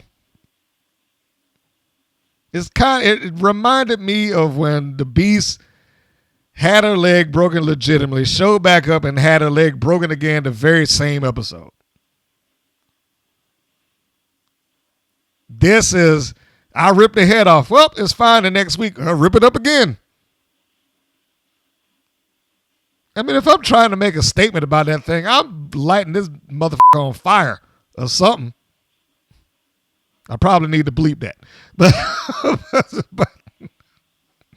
But if I'm trying to make a statement against this doll and them, first off, I'm not going to stand there in front of your face and do it. Secondly, no, I'm not going to rip it off because I've already seen that you can fix it. So if I want to get a real reaction out of you, I am going to do something else. But for what? What was this for? Because top tier couldn't lose any ground at all. This is another reason why I was like, they'd probably have been fine if they just skipped over the other match. If they had skipped over that and gone directly to this with the head already off or something or whatever, then they wouldn't have even had the win. And you might have felt some kind of way for the baby faces that they could get the job done. They were the first ones to do it. Instead of, we have to lose first and then somehow get the win and still come up short at the same time. Because that's basically what they did. They just came up short again. Like every baby face on this show. All the baby faces on the show, with the exception of one or two, are either powerless, stupid, or both. And having Dave McClain back there like, I can't, well, what am I supposed to do? I'm only the boss of this place. Like, I can't do anything either. It's just ridiculous. And standing Little Daisy, I mean, come on. I mean, he's a grown man. And he's already shown that he's perfectly willing to get in there and flex his authoritative muscle when he wants to. Why not here? It all comes back to the same complaint. Being the boss at ringside is ridiculous. Because you can't turn that on and off. And at some point, those fans will start to put the pieces together. Even the WOW apologists. Some of them will apologize for WOW till they're blue in the face. But even they at some point got to get to it. Look, he could have did something. And this is one of the times he could have did something. But that was the show, and it ended on a note of stupidity. Because I'm sure walking into this next season, we got to have top tier running around with their belts again so they can hold them for 3 years or whatever the case may be. And when they lose it, who is going to care? Who is going to care? Well, I mean, will you be jumping up and down? Will you be turning flips? Will you fire off confetti in your house like, hey, somebody won these miraculous titles? Will you care?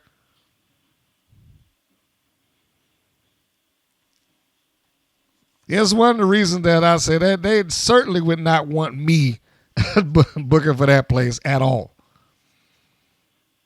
If they weren't going to do it for AJ Mendez, they certainly aren't going to do it for me. And if I did have some autonomy to that place, those titles would be in the trash. All 3 of them. Those titles would have been in the trash a long time ago, following a speech telling the world that these titles don't mean anything. Top tier, come down here right now. Bring the belts with you. These belts are worthless. You didn't earn them. They didn't have any sort of recognition by anybody else other than you 3. They're deactivated. Hand them over. And off into the trash they go. You want to be a team, go out to the tag team titles. Get out of here. But I'm sure that's not a story that anybody would want to do. All right. So that was the episode. It could have been fine. But the main events, man, and some of the decisions that they make for their baby faces are just killing me. It's killing me. Because it just comes off like they don't want their baby faces to have any sort of leverage, leeway, or power whatsoever. A thumbs up to Jessie Jones that she somehow was able to make it work. Thumbs up to her. That I don't know what she did to make sure that she didn't come off like a complete idiot in the pantheon or the logic of WoW, but somehow she's managed to do it, and bravo to her. And by extension, bravo to Big Rig Betty that they have been able to do that. Because everybody else seems to just been buried underneath dumb decisions and stupidity. Or not being willing to fight back at all. Just, well, I'll just wait my turn until I'm given the opportunity to go out to the Precious Wild Championship or the Precious Wild Tag Team Championships. You notice the 2 titles that Princess Aussie and Santana Garrett have gone after never include the trios titles. They don't even think about them things. It's Wild Championship. Well, that didn't work. Tag Team Championship. Well, that didn't work. Wild Championship. That didn't work. Back to the tag teams. They never include the trios title in that rotation. Anywho, let us see what they have waiting on us for next week.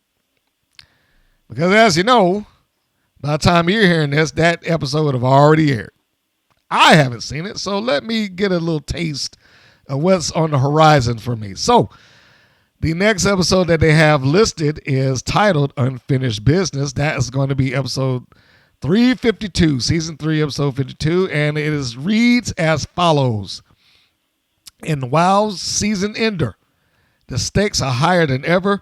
Newbie WoW superhero Nikki Nashville rises to the head of the class when she's matched with the veteran classmaster, accompanied by the ever-scheming IQ superior Samantha Smart. In tag team action, Genesis recruits Sylvia Sanchez to be tag teammates against Santana Garrett and Princess Aussie, both of whom have unfinished business with, or both of whom she has unfinished business with. Xena Phoenix and Kara Kai are hungry for vindication after Animal Instinct's Goldie Collins and Katarina Jinx beat them in their previous bout. I don't know what to say about this. Genesis and Sylvia Sanchez. What happened to Genesis not want to be a part of a team at all? I mean, I thought that was the narrative that they were going with. I guess the babyfaces got to get a win somewhere. So Garrett and Ozzy there. Phoenix and Kai, the vindication from what, losing? Okay. So this is a rematch. They posted it as a rematch. Seems like they're only going for 3 matches this episode unless they got a hidden one like they've done in the past. But assuming that they are not, I'll go with what I wrote earlier. If it feels cartoony, if they start up doing the nonsensical crap that I would expect out of WoW on occasion, this could be a flip of the coin of how good or bad it is. Theoretically, you would want it to lead into this some kind of way because Nashville is probably the only person physically capable of standing up to Classmaster under the right circumstances. I mean, they've already kind of ruined that, but under the right circumstances, had Classmaster not been around people of equal height, hint, hint, the manager, all the time, this probably would have come off as something cool to see on TV. But since they've blown that, and arguably this is just going to be a match just for the sake of having a match,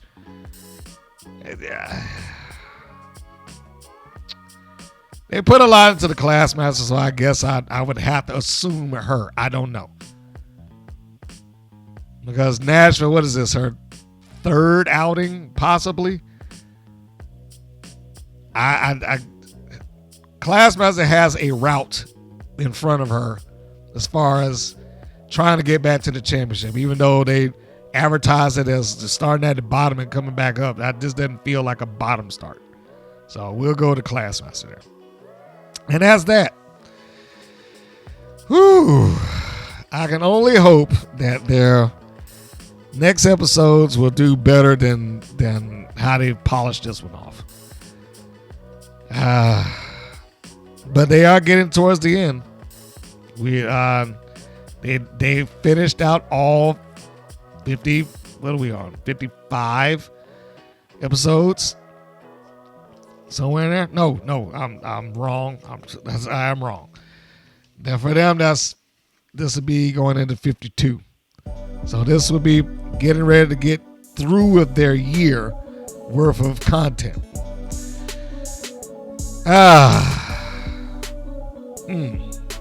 I will sit down and watch it, I guess, if I can catch it at work. Now I will make one other thing. I will note one other thing before we move on and finish up the show. That is to repeat that Atlanta, Georgia no longer airs WoW.